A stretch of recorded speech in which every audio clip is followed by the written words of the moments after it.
Now, DJ Vlad is mostly recognized through his platform, VladTV. For years, you knew the voice, but not the face. Even though he was sitting across from some of the biggest names in hip-hop, most people had no idea what he actually looked like, because from the very beginning, his face was never the focus, and to this day, it still isn't. However, none of that is why people had an issue with Vlad. The issue was what kept happening on his platform. For people who don't know who this is, DJ Vlad is one of the biggest interviewers in hip-hop media, the man behind VladTV, a platform built on viral interviews, millions of views, and some of the most controversial conversations in the culture. He built his name off asking questions most platforms wouldn't entertain, and pretty quickly, he became one of the biggest voices in hip-hop media. But at the end of the day, Vlad isn't an artist, he's a media platform. And the way he approached the culture didn't always sit right with the people in it. And very early on, he came face to face with what that actually means. And it involved one of the bigger rappers, no pun intended, at the time, Rick Ross.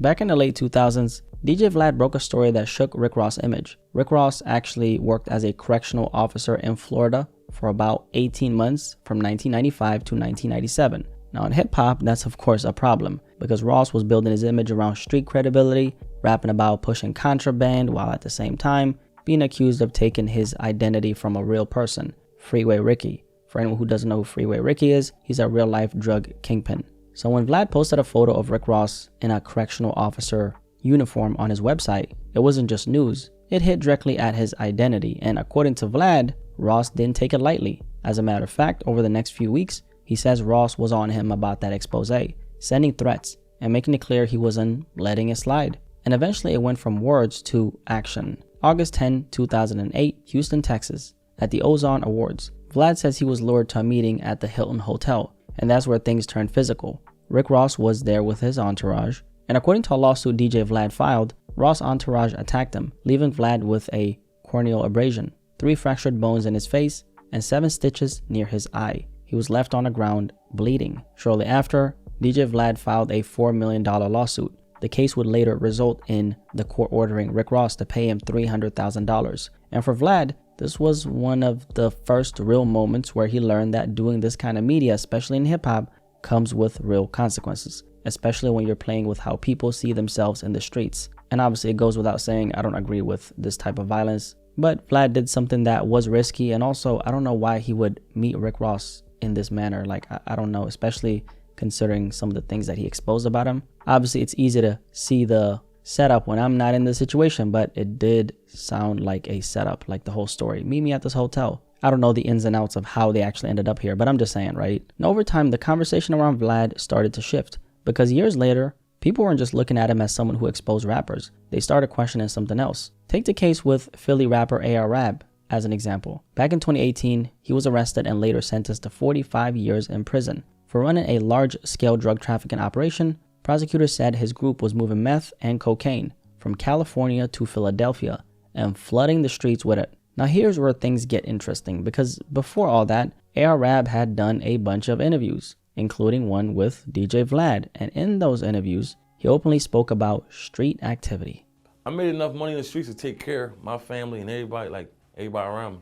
I made hundreds of thousands of dollars on the streets. I was like the guy that, I was the young guy everybody knew. So I can go sit on this block and sell drugs. I didn't have to use force. Both A.R.Rab and Vlad have denied that those interviews played any role in his case. And this is just what social media does. So when you see A.R.Rab get 30 years, and you see an interview with DJ Vlad where he's talking about his past criminal activities, you start to try to put the pieces together and say, well, obviously, this is why he got the 30 years. Reality is A.R.Rab had a snitch. But ever since then, a narrative started building that Vlad wasn't just interviewing people. He was getting them to say things that sounded a little too close to what ends up in a federal case file. And the way people started viewing those conversations is it felt less like an interview and more like something else. The kind of back and forth you'd expect in a cold interrogation room. Racist thing? Was it like whites and blacks kind of clicked up in there? How you know that? Well, that's just how prison is most times. I'm telling you, how you know I got into it with a white dude though? Now Vlad denies any connection to law enforcement, and according to him, his interviews have never been used in a criminal case, with one exception. And a lot of rappers have actually questioned Vlad on this. Why do the questions feel like something straight out of an interrogation room? You know what I'm saying? Like, what make you ask those questions like that? Anyone who I talk to, I talk about past shit. I don't interview people knowing they're still doing whatever illegal shit in their present life. Right. Because in hip-hop, law enforcement has always been something the culture pushed back against. That's part of what it was built on, an outlet to speak on oppressive systems, challenge them, and move around it. So we take that mindset and place it next to Vlad's interviews, the way he asks questions, the kind of answers he gets. It makes sense. It makes sense why people started to look at him that way. Now, Vlad has maintained his stance that he's never worked with law enforcement and even said he would never cooperate if they asked him to. I'm not going to have you come to my platform and do an interview only to then work against you with the police. Now, whether you believe him or not, that's up to you. Because, of course, someone who's working with law enforcement wouldn't come out and say, hey, guys, I'm working with the feds. And realistically, someone in that position probably wouldn't even entertain the conversation at all. So at that point, it really just comes down to whether you believe what he's saying or not. Use your own discernment. But here's the interesting part. Despite that reputation, people still went on his platform. And that's what makes all this even more interesting. Because even with everything being said, the narrative, the perception, rappers still chose to sit down with Vlad for these kinds of interviews. Take Casanova as an example, a New York rapper who was sentenced to 15 years in prison in 2023 for racketeering, violence, and drug trafficking. Before his case, he also had done multiple interviews with Vlad, and in some of those interviews, he spoke on situations that sounded very close to real life activity. How many people did you cut in prison? 3 to 4 that I got tickets on, like paperwork on. But really, it's more. Yeah, it's just random. I wouldn't be able to give you a number because it was just so much. So it probably, if you really want to tally it up, probably like 12 the most, I say.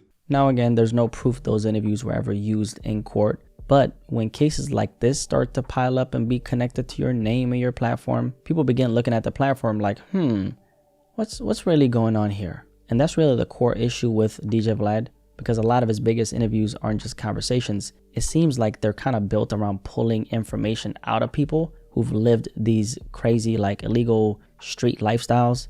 But at the same time, the reality is nobody's forcing these grown adults to say the things that they say on his platforms. And that's the part that always stood out to me, because what actually makes someone sit down and speak on things like that publicly, even if it's in your past? Why bring that up to the internet where it lives forever? What happened to moving in silence like the G in lasagna? Is it clout? Is it validation? Is it trying to prove something? Knowing how this kind of thing could play out, why would you even do it? And it's not just about what people say in those interviews. It's also about who ends up on that platform. The Bankroll Fresh situation is a good example. Bankroll Fresh, for anyone who doesn't know, was an Atlanta rapper who back in 2016 was killed in Atlanta after an altercation with Mendez Owens, also known as No Plug in the streets. The investigation later concluded it was self-defense because Bankroll Fresh was actually the aggressor in this particular situation, and no charges were filed against No Plug. However, what made this situation stand out was what happened before all of that. See, Vlad had actually interviewed the same man involved in that shooting, No Plug, before this case was fully settled in the court of law. And that's where it got uncomfortable, because in hip-hop there's a certain code around situations like that. So to a lot of people, it didn't feel like journalism. It felt like you were giving a platform to someone connected to a man's death, like a rapper in hip-hop culture, right? Now from Vlad's perspective, he's a media platform, getting both sides of the story. You could argue that that's part of the job, and honestly, it really is, objectively speaking, right? But culturally, it didn't sit right with the people. And again, it fed into, no pun intended, into a bigger conversation around him. However, Vlad has always maintained that he's simply giving people a platform. From his perspective, these are individuals choosing to sit down, to sign a release form like No Plug did in this situation, and speak on these situations publicly. And if someone is willing to do that, especially with cameras rolling, then in his mind, there has to be a reason they feel comfortable doing it. But the criticism around Vlad isn't just about those interviews or street-related situations. It also shows up on the business side. Take Joyner Lucas as an example. You guys know Joyner Lucas. A few months ago, he reposted a VladTV clip without credit, and that led to a back and forth with Vlad even threatening legal action. Joyner pushed back publicly, calling him out, and even claiming that Vlad tried to leverage the situation into getting an interview. Vlad denied that. But again, it became another moment where artists started questioning his intentions. And here's the thing, this isn't a one-off. Vlad has had a number of these situations with different rappers over the years, where things just go left. And more recently, you've got the situation with Boosie Badazz, one of Vlad's most frequent guests. They've done multiple interviews together. A lot of them have gone viral, like super viral. They've built a long working relationship, but even that relationship went sour. The two a few weeks ago got into a public dispute over payments. DJ Vlad claimed him and Boosie had a deal, around $25,000 per interview.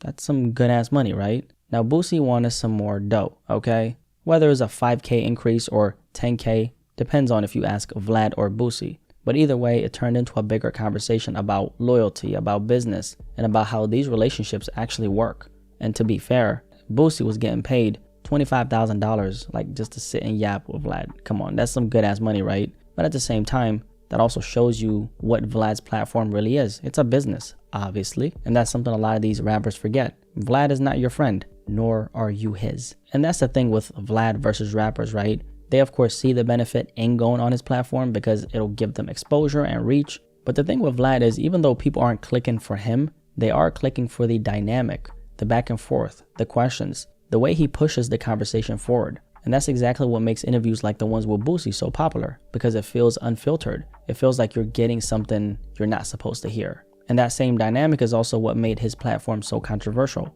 And I think that's where the trust issues really come in. A lot of these outcomes and the energy surrounding him and his platform make people question his intentions. Situations where people talk a little too much, say things they probably shouldn't, and then later on, real life catches up to them.